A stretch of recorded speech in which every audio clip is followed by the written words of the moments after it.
Japan by River Cruise is made possible thanks to those who donate to the show at japanbyrivercruise.com and due to the generosity of our corporate sponsors. This week, it's a message from Japan Post. Hello, Japan Post here. Just a quick reminder from us that we'd ideally like you to never send a package abroad.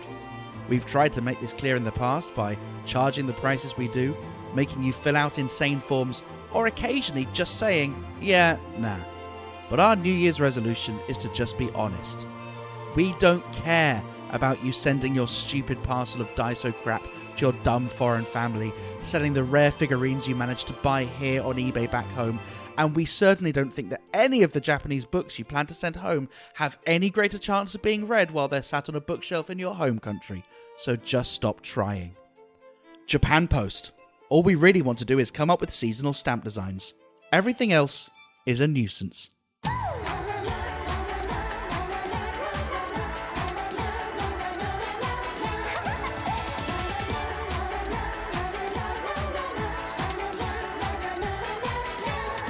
Hello, Brian, and welcome back to Season 4 of Japan by River Cruise. I'm Bobby Judo. Hello, I'm Ollie Horn. Bobby, how was your break?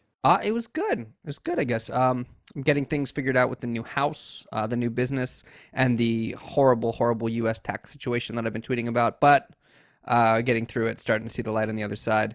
I think I was away from the show long enough to miss the Bryans, but I was really glad that some of them followed us over to our other show, Rugby. We love rugby. Thank you very much for that, guys.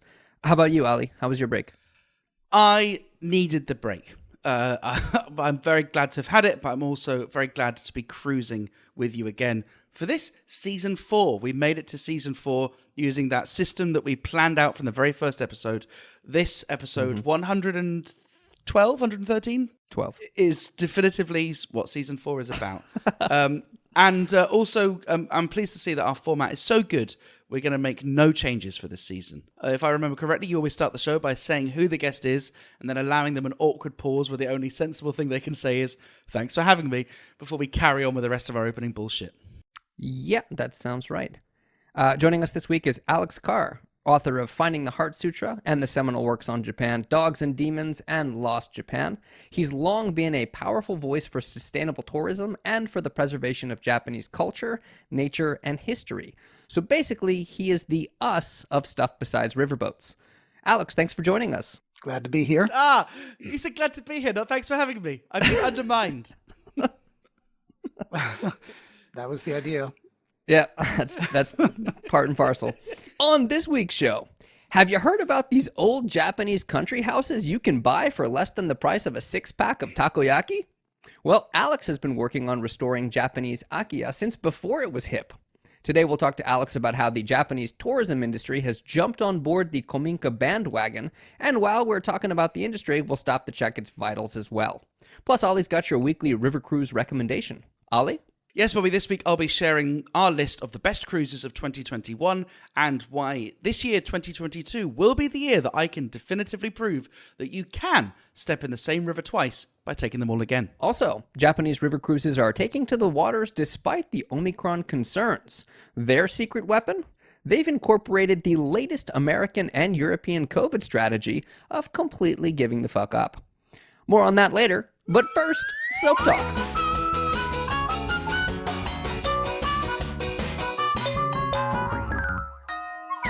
Unfortunately, Brian couldn't be here with us this week because he quit. He'll be back. Bobby, I've been enjoying looking at all the renovation photos of you carrying strong wood of your lovely new Japanese home. How's the build going? It's good. I will admit that it's one of the reasons that I'm glad to have Alex on the show for our first show of 2022. Alex, I recently bought not a kominka, not an old Japanese house. It's only 25 years old, but it's very much a Nihon kaoku. It's a Japanese style dorokabe, dirt wall and thick wood beam construction. And I think one of the things that you're best known for is the work that you've done in restoring old properties in Japan, like Chiori in Iya, where I had the pleasure of staying. Actually, we met there for... I remember that trip. the Yes. Sekai Fushigi Haken interview. And I don't know. I think I didn't mention at the time. I've also stayed in the one in Ojikajima. Ah, yes. I think Yeah. we talked about it at the time. Yeah. Yeah. So you've done amazing work on kind of renovating these traditionally Japanese properties. And I was kind of hoping to get into kind of like any advice that you might have or Japanese home construction in general and the challenges and the costs of making them comfortable and livable. Well, it's a challenge always. Yeah. And one thing you had said, your house is just 25 years old, but if it's made of plaster walls and wooden construction, I see that as an ancient Japanese house Yeah. because the Yeah. techniques involved in building it have not changed. Well, they So you told me that the doro that they used to make the dirt that they used to make the dirt walls takes a year just to prepare the dirt for that. oh yeah, they let it ferment. It's like wine. Wow. In general, I don't know what condition your house was when you found it. So, and if it was a newer house, you may have had less of these kinds of troubles that I had. For example, at Chiori, which was thatched Hmm. and leaking and had no electricity, no water. So we started from zero there.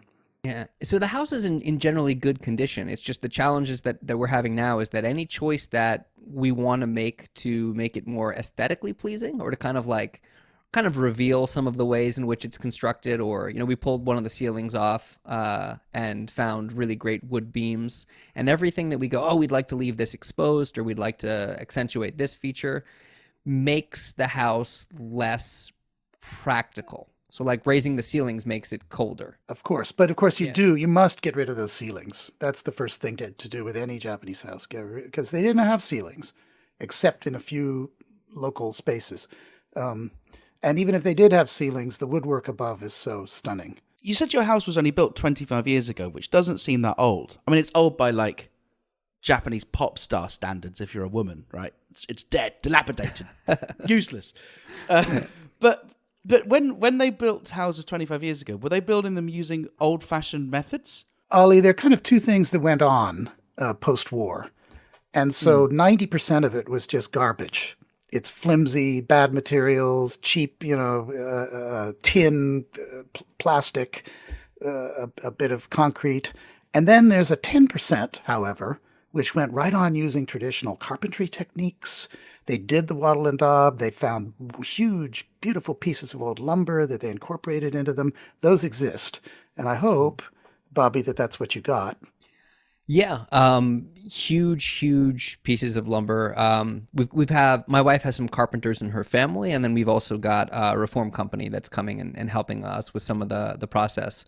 And anytime a carpenter comes through, they look at the way that the wood was used and the pieces of lumber that were used in this house and are blown away. Really? Yeah, so the washiki style tatami floor room that a lot of times they use for their family shrine or for like an area to greet guests or like during New Year's, that area of the house has got a decorative column called a daikokubashira or a tokobashira, I think, Alex. Well, there are two different things. The tokobashira is the one that's on the side of the tokonoma, and that's often a very fancy, expensive wood. The daikokubashira is a huge, thick one that's often between maybe the kitchen and the living room. That's kind Okay. of the main pillar of the house, and it's usually gigantic. I think that's where the confusion is coming in because the tokobashira in our house, the decorative one that's on the side of the tokonuma, is so big that I could not get my arms around it. Oh, really? And that's It's it's almost huge. like you've got yeah, they both happened in the same place. By the Yeah. way, that room, which is the nice zashiki with the tokonoma, is where you want to keep your ceiling. Yeah. Oh, keep the ceiling in there. Yes, because it probably has a nice ceiling. That's where they would have Yeah. put in a nice one. Yeah, we've got a So, gorgeous carved ranma. yeah, so these things you have to think about the use of the space, the purpose of the space, and the balance involved. And so I would remove ceilings in bedrooms, kitchen, those Yeah. areas, but keep the ceiling in the fancy zashiki because it will be more, it's designed almost perfectly with that ceiling. Well, something that has no ceiling, Bobby, is the lengths that we will go to try and make this show economically sustainable.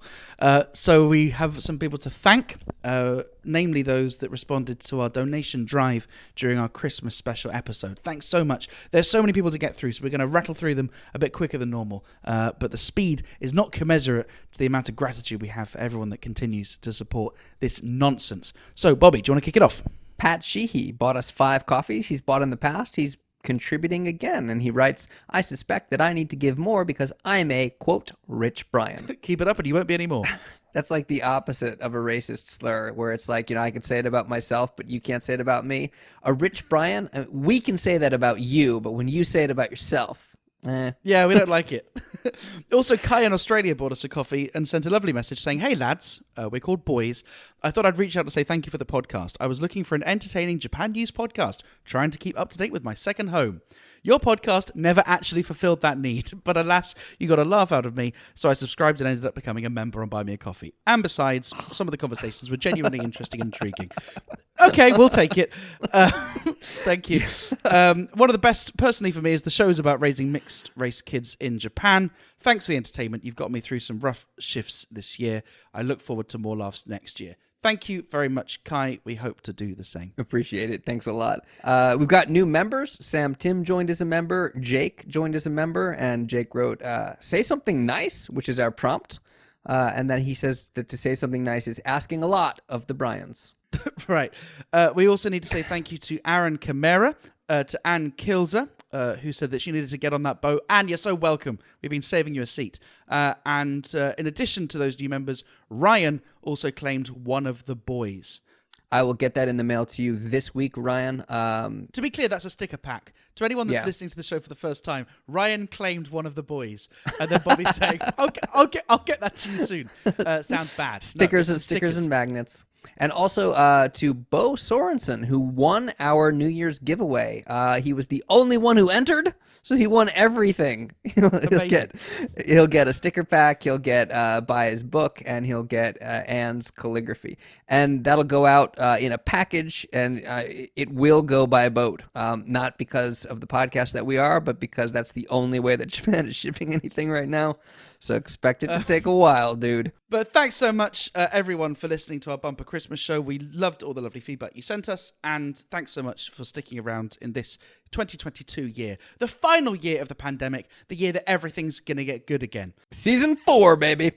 And with that, Bobby, shall we jump into the news?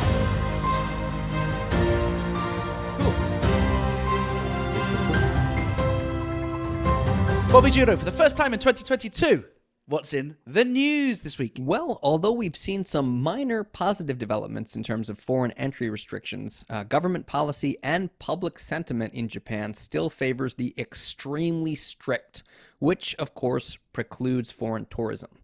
With Japan possibly close to declaring a new state of emergency, we wanted to start the show by asking, Alex, how is the tourist industry weathering the now 2-year-long pandemic? Well, it's been a disaster. Kyoto is very hard hit. Everybody's hard hit. That said, domestic tourism has picked up a certain amount of the slack. And for example, down in Iya, in Shikoku, where we have these old thatched houses up on a mountainside, we've done reasonably well, surprisingly well. But of course, it's the ultimate social distancing. I mean, you're this thatched house and the nearest other house is, a mile away. And you're not sharing the house with anybody else. And so people who were afraid of going to Kyoto maybe are willing to go to Shikoku. So there are these niches where the local tourism industry has done not too badly. Presumably this is not good for the country as a whole, which benefited from outside money coming in. But it's good for these pockets of Japan, which had the majority of their economy based on tourism. You're saying they're kind of staying afloat with Japanese people traveling internally. And actually, Kyoto this fall was packed. So the domestic tourism has been very strong in Kyoto. One of the things that happened, again, this is due to the mismanagement issues of over-tourism and the crowding because of the foreigners who are packing into these Zen temples and so on. There was a big decline over the last 4 years of Japanese going to Kyoto. Because it was just no fun. Suddenly, the foreigners weren't there anymore. People were quiet and well behaved. They could go to these temples and enjoy them. There was a big pickup.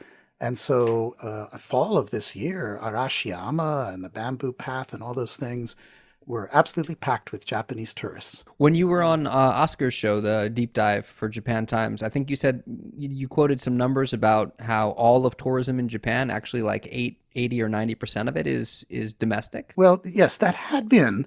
Now, that all this said, the tremendous blow that was struck to inbound tourism is an economic huge problem for this country.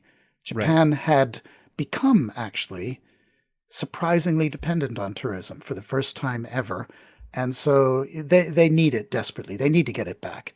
That's certainly not going to happen soon because we've entered a new sakoku. Ali, do you know that word?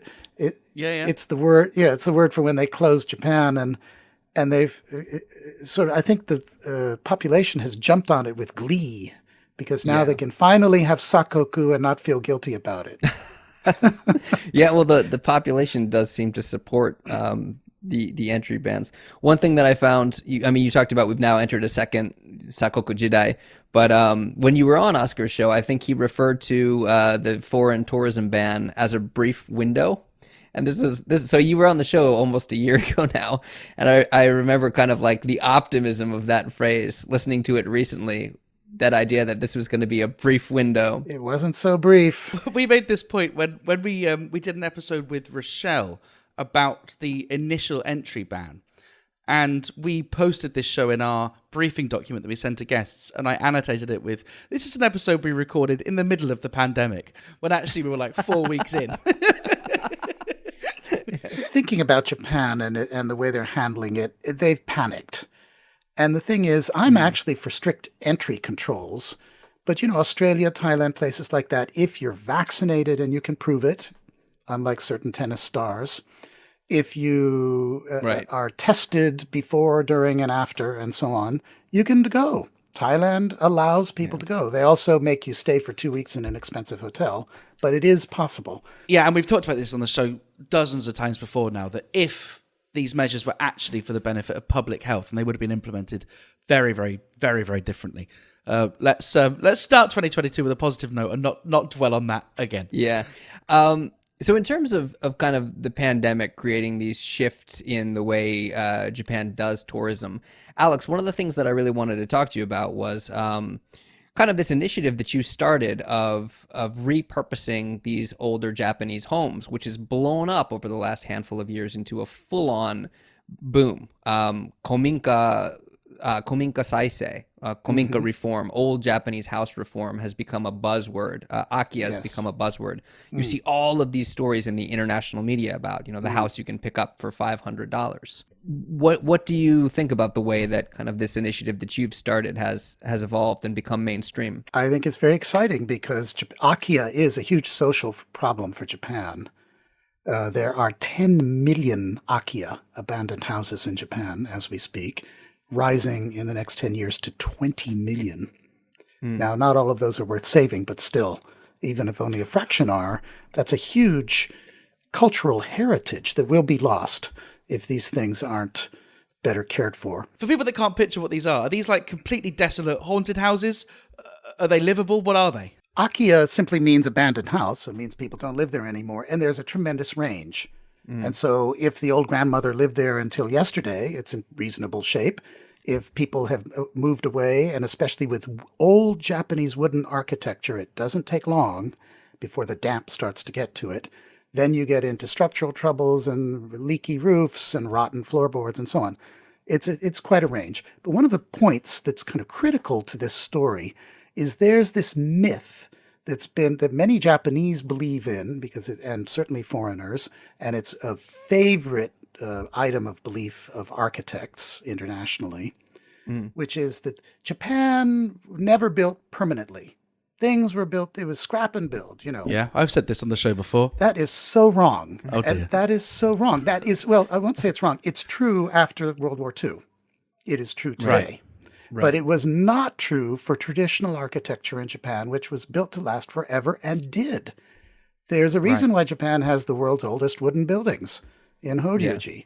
My house, Chiori, in Iya Valley, is now over 300 years old. It gained about 100 years after I bought it.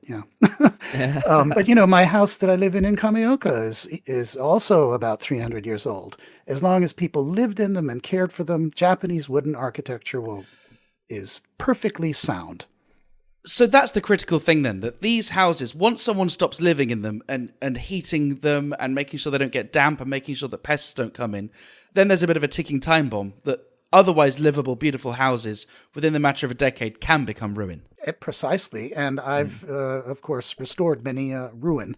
But there's another issue, which is the houses have one reason why they're worth saving is that Japan developed the most sophisticated wooden architecture in the world. A lot of other places have done wooden architecture. Nobody carried it to this high point that Japan did. That said, they did not have proper heating, ventilation, water systems, toilets, baths. All of that is pretty primitive.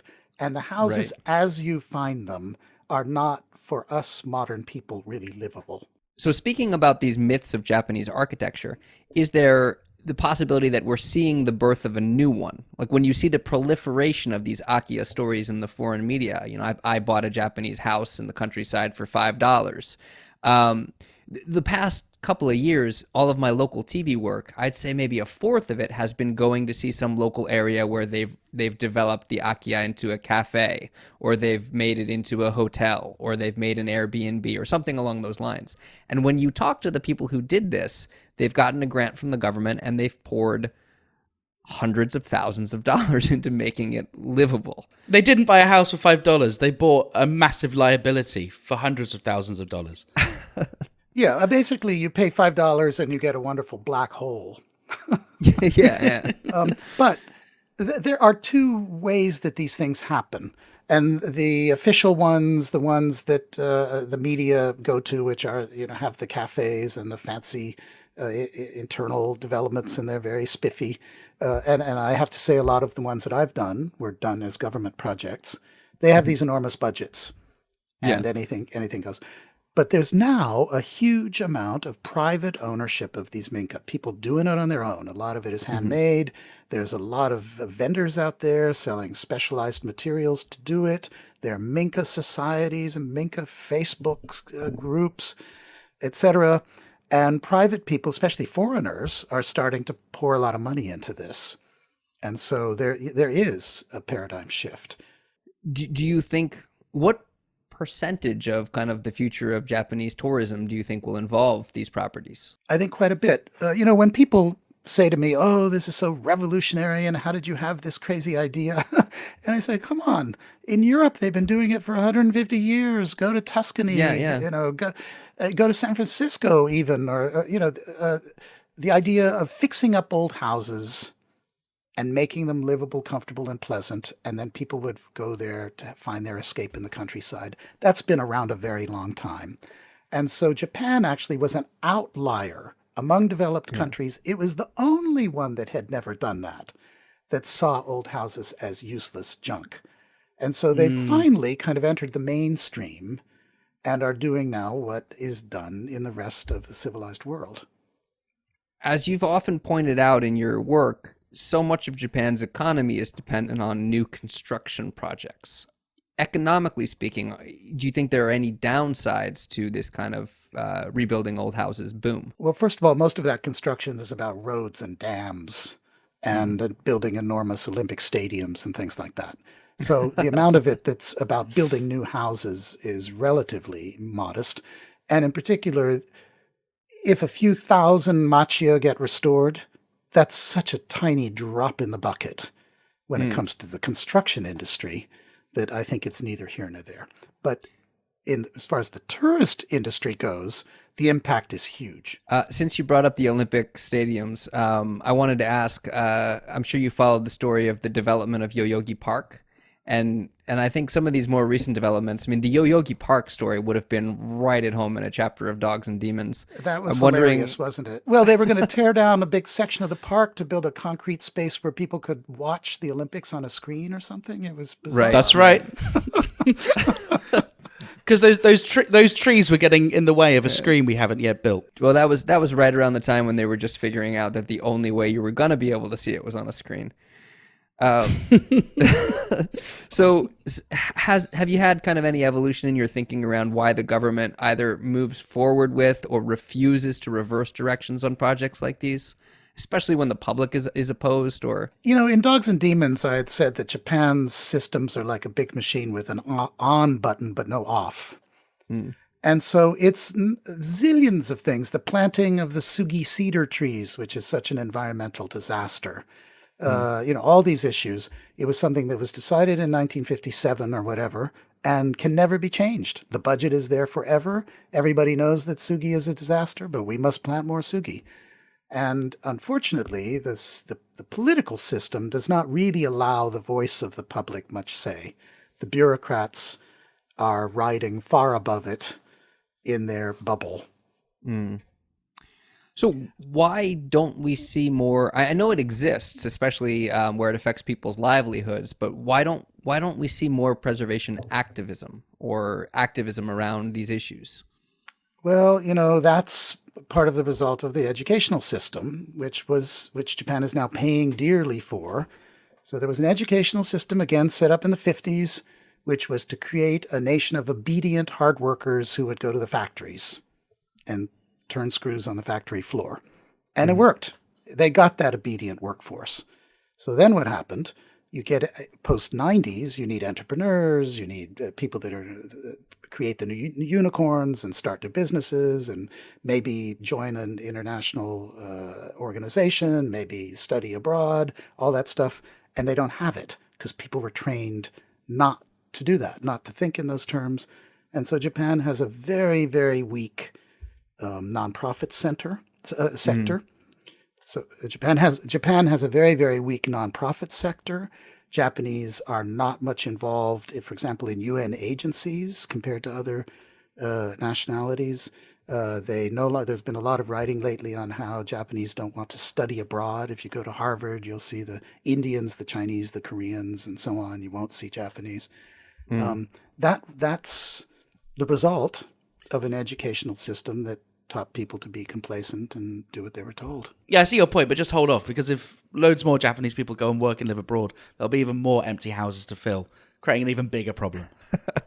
So one of the big paradoxes of Japan is that Japan itself prides itself so much on Japanese history, Japanese culture, Japanese nature, all of these things that the government is actively erasing. And I'm kind of wondering what you think about the average Japanese person. Do you think the average Japanese person values those things enough to do something about the erasure? Well, the quick answer is obviously no. When you look at the damage done to cities and countryside. And remember, again, people were trained to be complacent. And also it has to do with how you're educated and how you've grown up. So if you've grown up in a damaged environment filled with concrete and wires and plastic and blue sheeting in the middle of the fields and the rest of it, that's life. That is nature. So I think it's very difficult. And I don't blame it all on the government. I think a huge amount of this has to do with the general public, and that's the downside. But to be a little more optimistic, the fact that there are people now that are wanting to stay in the Minka, right, getting interested in buying the Minka. We have young people moving into Kameoka, for example, from Yokohama or whatever, and they come because they're rice paddies and old houses. The fact that there is that group and they're just rediscovering it in a sense, there is a bit of promise. I hope that promise works out. When we talked in the extras, we asked about Buddhism, and you summarized Buddhism for us as saying life is tough, but whatever. And in terms of Japanese complacency, I think we might be able to see how that religious belief could backfire a little bit. It's really hard to maintain these old houses, but whatever. Well, but Buddhism has that other side, the bodhisattva, who is supposed to help other people. Yeah. And bring us all enlightenment. So you need to be a bodhisattva who will happily contribute one's entire earthly wealth to restoring an old house. You'll have nothing left, but the house will be beautiful. That's exactly what I asked people to do with my crowdfunding.